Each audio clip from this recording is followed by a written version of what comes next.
kukyazaako kulikayo mu kivulu kya Diamond Platinum. Kati w'otuuka okyosinkana Diamond teekateeka yali etya ani akuyita olwo? Munange sinkana Diamond through his dancers, one of his dancers called Moses. Yasobola okulaba nga ampa okushining okumwalaba Uganda mwena nemulaba nga performance ne Diamond Platinum. It was through Moses era nga kiva mu good work omulimu gwange gwenkola ma dancer. I already shoot my clips, put on my social media everywhere.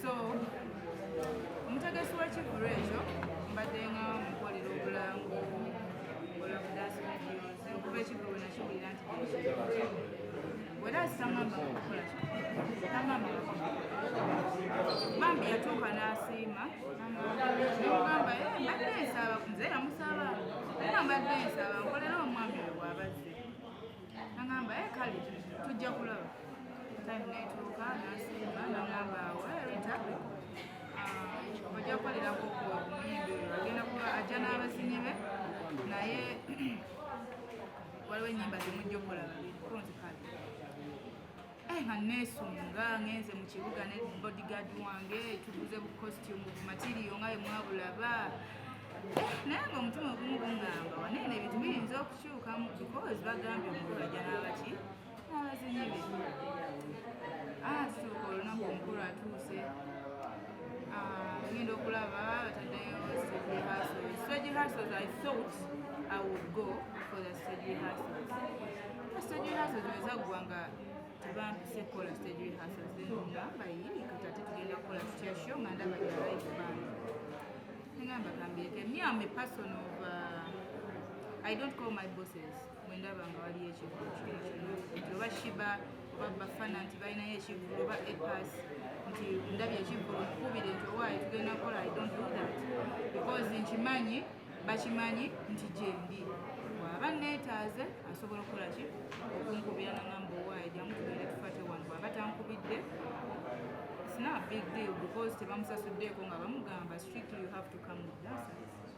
Kiva boy eri gyali nagamba okay tugende wano tufate nkuweeyo so nze kyennina ekyo nti bakama bange baba tebankubidde I usually don't call them ate era sinyiiga minange stage rehearsals nga ziggwa kati bakambeeramu ewaka eyo nagamba kiggwa kitya kati ku lunaku lwa stage rehearsals olwo I was busy era costume mama wange yagitunga kiro nabasalamukadizekiro ngambe mami sagala kunkwankya enkya ngenda kubeera up and down nitudde eno mba wano nga costume yange ogimaze mukazi watunga abikola ddayo ewaka makyankera mu jimu obudde bwange bukubeera badegadi akeera nkubira owaaye tugenda kukola tutya kino muna owaaye nange gwobuuza sinnamanya kabali kaliyo nabadde nsuubira funa information jo naye saafuna information kyo kati swamamu vayo mu jimu yange awo sawa nganya nga mpulira siteredde nga ngamba omukisa guno genda kumpitako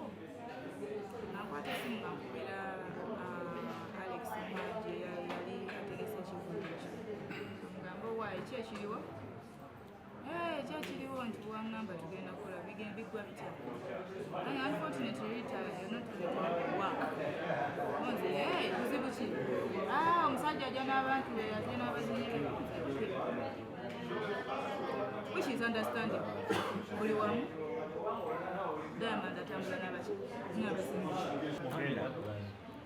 yangamba sigenda which is understandable because yangamba mukazi n'abazinyi be at first era era neesanyuka nnyo era kwe kudduka okugenda okugulako amatiriro okutungisa costume yange kale bwe yangamba togenda kukola neŋŋamba kale ize naye ekirala kye mbadde mbuuza Alex nsobola okujja kale nendaba bulabi ku show olugamba Muhanji yes yabadde akuganya ezinira Diamond teyabadde nti aŋŋanyi baoŋŋamba nti yabadde kitegeeza yamaze n'azikiriza yakola ki no yagamba sigenda kukola but at first era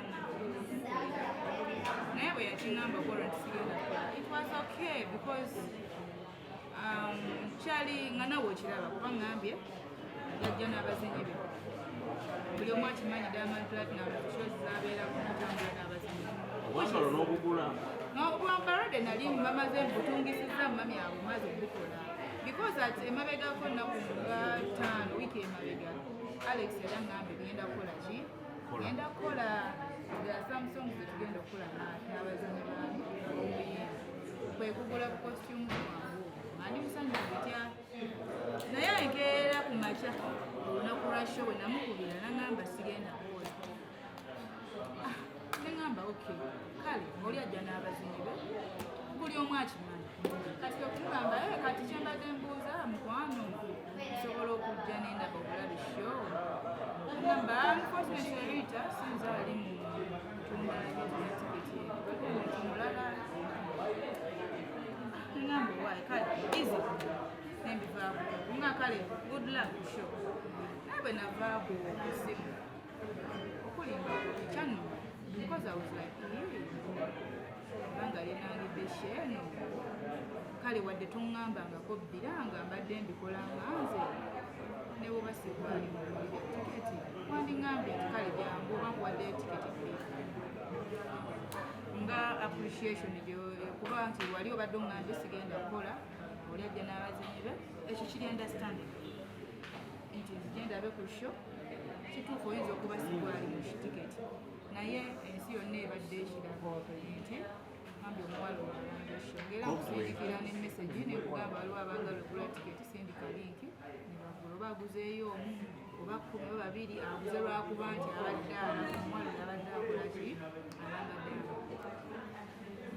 kale kwegamba nenaalita tonyigira bantu because takugamba nga kugula kiveeke nti kale munyiigire kuba kugamba gwe mugongo ogwo ogamba yine yandigambye kale nkuwaddeyo 2 kubanga si buli muntu agenda okuyingira ekivulo kyo kyasasudde oba nti ku ttiimu ya Alex tibonna basasudde kale nange nandibaddemu abala bagenda okuyingira ku ttiimu ya Alex kuba nina kyenkozeeko nange seekuyanga ngamba omanyi omukisa si gugo ebiveeko chapter closed nkubira bodyguard wange infact namusindikira na message ku WhatsApp namugamba waayi kola ebyo tetugenda fayo wakanfumba kamere kange ndya biki byonna nga nebakatulo twange ennuku yange nga mbeeraawo nebagana kale neyisaayisa ku mitimbagano awo saawa nga 9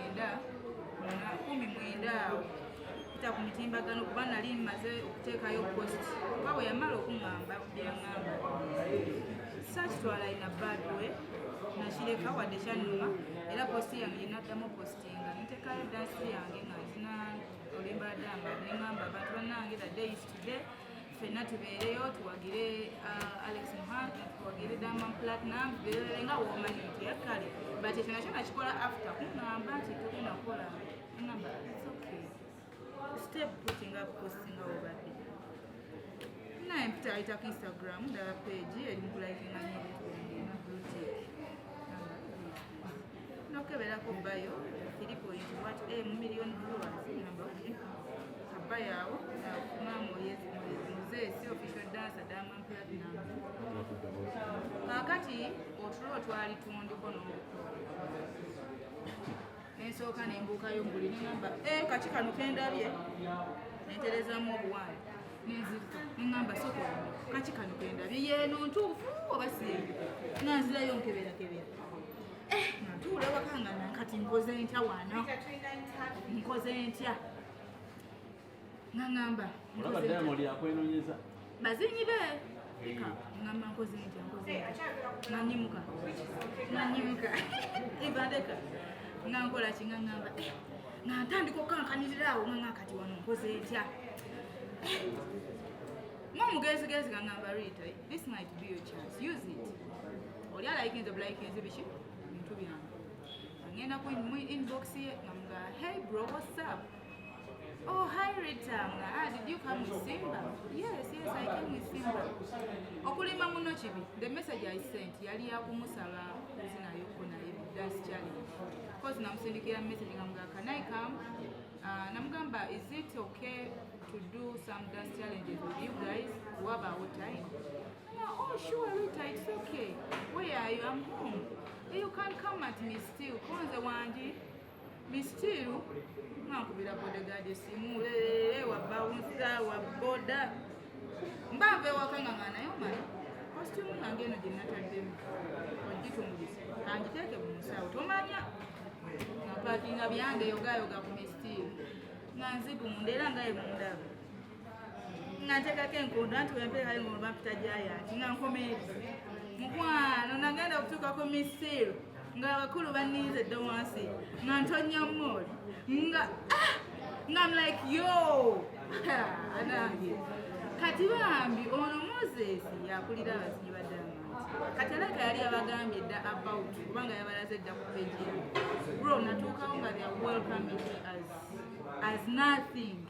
They were so happy to see me. Nasanyuka mu mutima nekizaamu amaanyi. Guess what? Netukola budansi bwaffe nga mukudde mu bulaba ku mitimbagano nga muteeseeyo netukola obwabwe nembagamba kati nange kambayigirizeeyo akaffe kamu nembayigiriza akafiiki netukakola. Ne bajja ne babagamba osaawa 3 beetegeeza bagenda ku show. Olulimi lwabwe si luzibu oba oluwulira newaswado. Okay, you guys, okay, I wish you a nice show, blah, blah, blah, let me go back home. Rita, I'm not going at the party. I said, no, I'm not going there. Why? Let's go together.